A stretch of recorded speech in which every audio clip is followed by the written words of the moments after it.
أعوذ بالله من الشيطان الرجيم بسم الله الرحمن الرحیم السلام علیکم ورحمۃ اللہ وبرکاتہ۔ ناظرین، بہت بار ایسا ہوتا ہے کہ عورتیں کسی خاص دن جیسے کہ ماہواری کے دوران، پریگنسی کے دوران، پریگنسی کے بعد مرد کی خواہش کو پورا نہیں کر پاتی۔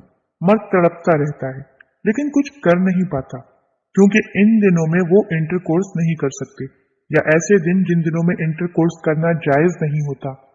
تو یہ خاص ویڈیو آج کی میری ان بہنوں کے لیے ہے جن کو میں یہ ٹپس دوں گی کہ وہ کیسے بنا سیکس کیے، بنا انٹرکورس کیے، کیسے وہ ان دنوں میں اپنے خاوند کو سیٹسفائی کر سکتی ہیں، کیسے ان کو پلیجر دے سکتی ہیں۔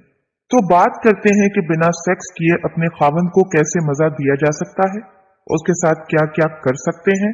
تو آج میں سیکس کو اپنے مذہب کے دائرے میں رہتے ہوئے ڈسکس کروں گی۔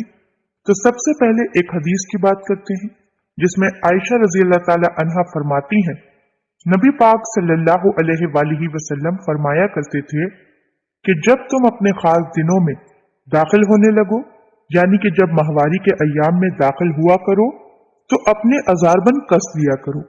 اس کے بعد نبی پاک صلی اللہ علیہ وآلہ وسلم اپنی خواہش ہم سے پوری کرتے۔ اس کے علاوہ ایک اور حدیث شریف میں ہے، حضرت زید بن اسلم رحمۃ اللہ علیہ فرماتے ہیں کہ میں نے نبی پاک صلی اللہ علیہ وآلہ وسلم سے دریافت کیا کہ جب میری بیوی حالت حیض میں ہو تو مجھے کیا کرنا چاہیے، تو فرمایا کہ پہلے اپنی بیوی کا ازاربند کس کے باندھ، اس کے بعد وہ تیرے لیے حلال ہے۔ تو سب سے مین چیز یہ ہے کہ ایسی بندش والی صورتوں میں شوہر بیوی کے ساتھ اور بیوی شوہر کے ساتھ مباشرت یعنی کہ دخول نہیں کر سکتے۔ اس کے علاوہ ان کا جو دل کرے وہ کریں۔ تو ان باتوں کو مد نظر رکھ کر ہم کیا کر سکتے ہیں اور کیا نہیں۔ ایسی صورت میں بیوی اپنے شوہر کو اراؤز کرنے کے لیے فرینچ کیسز کر سکتی ہے، اس کے جسم، گردن اور چیسٹ کو چوم سکتی ہے، چاٹ سکتی ہے۔ مرد بھی بیوی کے ساتھ کھیل سکتا ہے، اس کے ساتھ کس کر سکتا ہے، اس کے ساتھ مکمل فور پلے کر سکتا ہے، اس کی چھاتیوں، اس کے ناف، اس کی گردن اور بال پر فور پلے کر سکتا ہے۔ بیوی خاوند کے پورے جسم پر فور پلے کر سکتی ہے۔ بیوی اپنے خاوند سے اس کی خواہش پوچھ سکتی ہے کہ داخل کرنے کے علاوہ آپ کو کیسے خوش کر سکتی ہوں۔ ایسا پوچھ لینے میں کوئی حرج نہیں ہے۔ خاوند کے ایسے باڈی پارٹس کو اسٹیمولیٹ کریں جس سے وہ جلد اراؤز ہوتا ہے، اس کو زیادہ مزہ آتا ہے۔ عورتوں کو لگتا ہے کہ مرد کے نفس کے ساتھ کھیلا جائے یا اس کے نفس کے آس پاس ایریا سے کھیلا جائے، اس کو رب کیا جائے تو مرد اراؤز ہو جاتا ہے۔ نہیں، ایسے مرد کو مزہ نہیں آئے گا بلکہ وہ ڈسچارج پوزیشن میں چلا جائے گا۔ مردوں کی باڈی میں بہت سے ایسے پوائنٹس ہوتے ہیں جس کو ٹچ کرنے سے، زبان لگانے سے یا چومنے سے مرد کو بہت مزہ آتا ہے، جیسے کہ اس کی بیک، گردن، اس کے کان کو ہونٹوں سے دبانا، ہلکا سا کاٹنا اور چوسنا، اس کی گردن کے سائڈز کو چومنا یا زبان پھیرنا وغیرہ مردوں کو بہت زیادہ مزہ دیتا ہے۔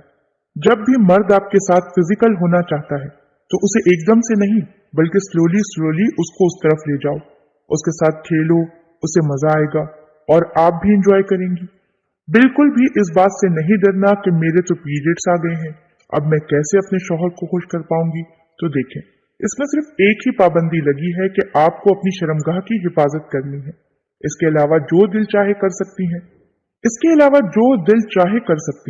باقی جب اراؤز انٹرسٹنگ اور فینٹیسی والا ہوگا تو مرد کو جیسے مرضی ڈسچارج کروا سکتی ہیں، اپنے ہاتھ سے، اپنی تھائز سے، اپنے بازو یا پیٹ سے، لیکن چھاتیوں پر ڈسچارج کرنا بری بات ہے۔ یہ میری ایک پرسنل رائے ہے کیونکہ ہر انسان کی اپنی اپنی پسند ہوتی ہے، تو اس معاملے میں جو بہتر لگے آپ لوگوں کو وہ کریں۔ جیسے چاہے مرد کو ڈسچارج کروائیں، لیکن ڈسچارج سے پہلے اسے خوب انجوائے کرنے دیں۔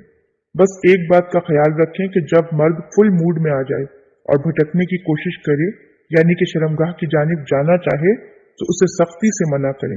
ایسے وقت میں اسے فوری طور پر ڈسچارج کروانے کی کوشش کریں تاکہ وہ شہوت کی حالت میں بھی کچھ کرنے سے باز آ جائے۔ تو یہ تھی آج کی ویڈیو۔ امید کرتی ہوں کہ آپ لوگوں کو آج کی ویڈیو پسند آئی ہوگی۔